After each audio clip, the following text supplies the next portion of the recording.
cheesy chicken boti, which is baked to perfection and perfect for your weeknight dinner. Or you can serve it to your guest as well with the size of parathas. Assalamu alaikum and welcome back to morEwish cuisine. Today I am sharing this delicious cheesy chicken recipe, so without further ado, let's go and make it happen.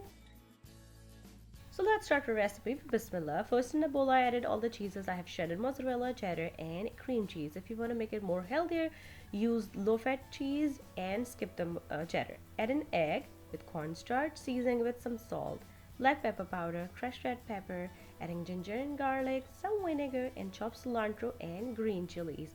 Mix everything well. Now it's time to add the chicken. Today I'm using boneless chicken and leg quarters as well. You can use either one of them.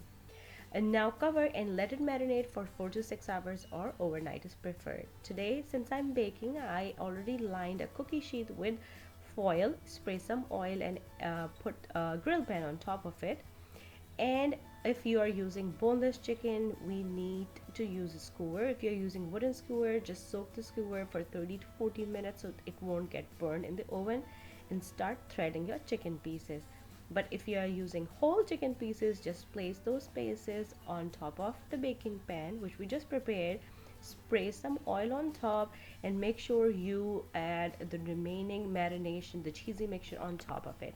Oven is already preheated on 350 degrees. Bake it for 35 to 40 minutes or until chicken is tender and get that crispy cheesy top. In the end, you can give charcoal smoke as well, and here is your chicken ready to serve. It's quick, it's easy, and it's delicious. If you are trying this recipe at home, please let me know how it turned out with you. If you want to learn something else, let me know.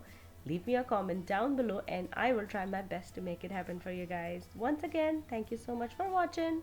And if you like this recipe, don't forget to click on the links to enjoy a lot more recipes like this.